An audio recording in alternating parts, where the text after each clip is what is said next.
Então, turma, continuando nossa aula a respeito da mobilidade da população mundial, a gente vai agora analisar esse mapa, né, que mostra o panorama da migração no mundo no ano de 2008, tá? Então, está na página 418. Vamos lá. O mapa, ele mostra esse panorama da migração, certo? E é importante a gente identificar o quê? O que diz na legenda. A legenda está representado na cor verde os países de imigração mais intensa, certo? Quais são esses países de imigração mais intensa? E a gente observa aqui, por exemplo, Canadá, Estados Unidos, certo? Austrália, Arábia Saudita, que tem essa imigração mais intensa. De rosa, né, no seu mapa, você vai identificar o quê? Os países de emigração mais intensa.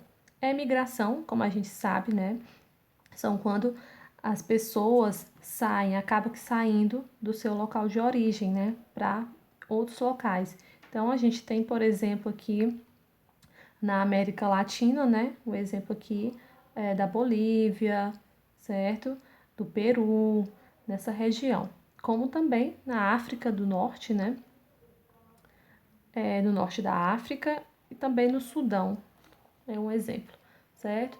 Então, continuando, é importante a gente destacar também no mapa a respeito, né, dessa parte, né, que está amarelo na legenda, que representa o quê? O movimento migratório equilibrado, né? As pessoas, elas não migram tanto como esses outros países.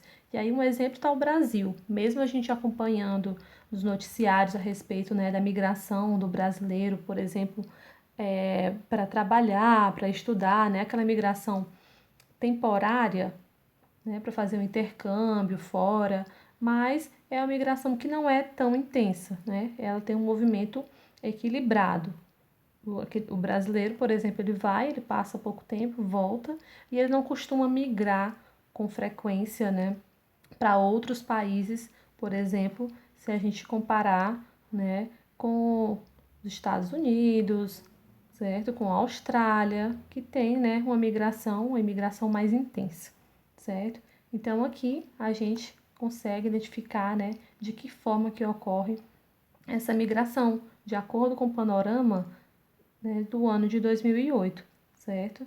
Então é importante a gente entender né, essa geopolítica quando fala dos fluxos migratórios, certo? Os países com imigração mais intensa, né? E aqui a gente tem um exemplo na América do Sul da Venezuela e da Argentina, né? A gente tem os países, né? São dois países com imigração mais intensa. E aí, turma, é importante a gente destacar também que só no ano de 2017, né, de acordo com a Organização das Nações Unidas, cerca de 258 milhões de pessoas em todo o mundo viviam fora do seu país, né, do seu país de origem, do país que ele nasceu, certo? Então, desses 258 milhões de pessoas, lá no ano de 2017, 106 milhões, ou seja, mais ou menos a metade, tinham como origem o continente asiático, certo? Então, principalmente o continente asiático, certo? Então, em geral, esses fluxos migratórios, eles são determinados por diversos fatores, né? Fatores atrativos e também fatores repulsivos. Isso a gente vai ver na próxima aula, tá? Relacionados, por exemplo, a baixos salários, busca de melhores condições de vida, certo? As questões também relacionadas à guerra, né, que acaba por ser um fator, né, repulsivo dessa população. Então, turma, retornando à nossa aula, agora a gente vai fazer algumas correções que estão na página 423, certo, do seu livro. E a atividade para casa só vai ser na próxima aula, tá? Então, coloque na página 423 para a gente ir acompanhando. Então, vamos lá. A gente tem, né, a respeito dos fluxos migratórios, né, dos tipos de migração.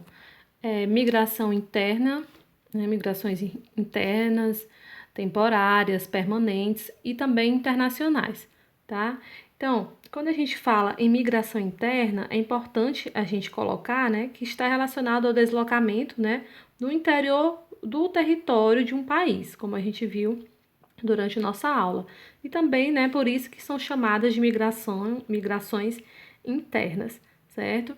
As migrações relacionadas ao tempo de permanência é chamado, né, de migração temporária. Por que migração temporária? Porque está relacionado àquele indivíduo, né, que reside durante alguns dias, semanas, meses ou até mesmo durante alguns anos em um determinado lugar, né, no qual ele se deslocou, para o qual ele se deslocou. Por isso, né, essa migração temporária, ele acaba, né, que retornando para o seu local de origem, seu lugar de origem, certo? O exemplo aqui são os chamados boias frias, né, que eles iam sair do Nordeste para trabalhar, por exemplo, na lavoura, né, de cana-de-açúcar, no estado de São Paulo, certo? Os chamados boias frias. E aí, São Paulo, Minas Gerais, nessas regiões. Também a respeito das migrações internacionais, né, que já é diferente de migração interna, né? Como a gente sabe, as migrações internacionais estão relacionadas ao deslocamento, né, nos quais as pessoas ultrapassam as fronteiras políticas de um país, né, seu país de origem, que são denominadas, né, dessa forma. E aí as migrações internacionais, o exemplo, né, os Estados Unidos e o México, certo? Aquele muro, né, que serve como uma barreira entre esses dois países, né? A gente fala em migrações internacionais, mas é importante destacar também, como eu já destaquei no mapa mental, a respeito dessas barreiras que existem para que as pessoas consigam, de fato, né, fazer uma migração. E como a gente sabe, quando elas migram para outros países, elas acabam que assinando um termo, ela tem um período para retornar. Por exemplo, um brasileiro que vai morar lá na Inglaterra, ele tem um período para retornar, uma vez que ele não é daquele país, né? E as migrações chamadas de permanentes, né, que são as migrações relacionadas quando o indivíduo ele muda definitivamente. Então, grave bem esse nome. Permanente ele é de forma definitiva, né? Sem previsão de retorno para o seu local de origem, certo? Então, ele se deslocou para aquele determinado local de forma permanente. Por exemplo, as pessoas que acabam que indo para os Estados Unidos, né, não só fazer um intercâmbio, não só a passeio, né, para passar alguns dias, mas ela acaba que morando, né, fixando residência naquele local. Então a gente tem no livro, né, esses 4 conceitos, mas é importante também, como eu falei, a gente buscar exemplos relacionados a esse conceito, não só aprender, né, no momento. Então, para a gente aprender melhor, é importante fazer esses mapas mentais, porque o mapa mental ele tem, né, como objetivo fazer com que o aluno escreva, né, e tem como resultado, né, a fixação do conteúdo. Então, eu quero que vocês pratiquem dessa forma, fazendo com os mapas mentais, que pode ser com suas canetas ou lápis de cor, da forma que você quiser utilizar. Aí a gente tem a segunda questão. A segunda questão no livro, ela diz o quê? Pesquisa na internet ou em jornais as notícias, né? A notícia, na verdade, atual sobre imigrantes que vieram para o Brasil, certo? Então, a gente tem o que? Esses imigrantes, se a gente tivesse em sala de aula, por exemplo, a gente poderia fazer um trabalho com os imigrantes que estudam, por exemplo, na Universidade Federal, né? A Universidade Federal, ela faz um convênio com universidades também estrangeiras, por exemplo, essa do Cabo Verde, onde nós temos, né, estudantes do Cabo Verde aqui no Piauí, na Universidade Federal, e estudantes, né, daqui do Brasil, também saindo do Piauí, se deslocando para estudar em Cabo Verde. Então, é importante a gente, se a gente tivesse como, né, analisar, fazer um estudo com esses imigrantes. Outros imigrantes, né, aqui a gente tem os venezuelanos, como eu já falei, né, eles estão num abrigo lá na Zona Norte, em um galpão, né, que era um antigo galpão da prefeitura de Teresina, e eles acabam que ficando aqui, né, trazendo consigo sua cultura, né? Nós temos que adaptar a cultura deles e eles a nossa cultura, né?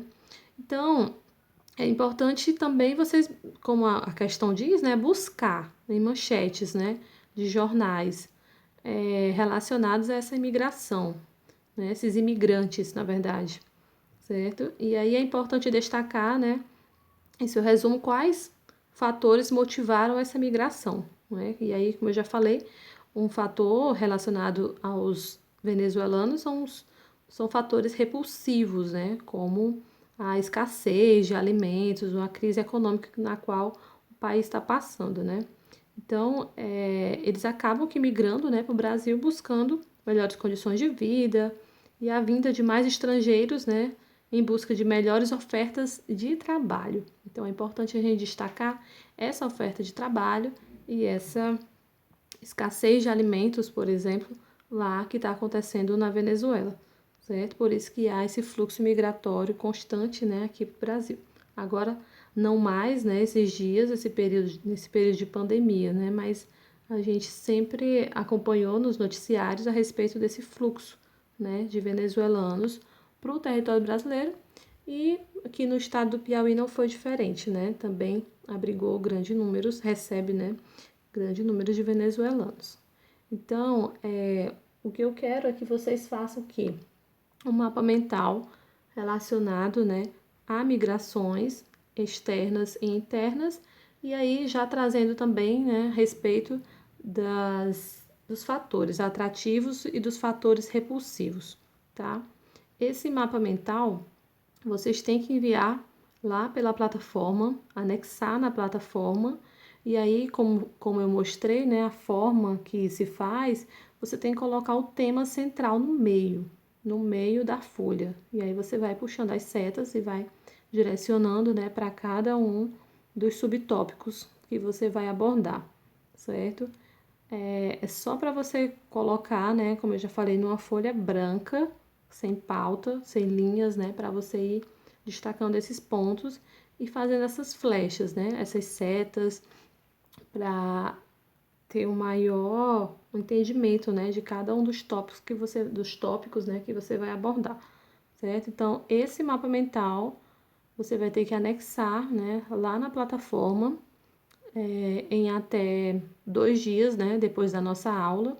Aliás, antes da nossa aula, na próxima semana, você vai ter que enviar já esse mapa, tá? Eu vou colocar todas as outras orientações lá, tá bom? Então, a gente finaliza essa correção, né, a respeito dos fluxos migratórios, certo? E agora a gente vai, né, para a nossa segunda aula do dia.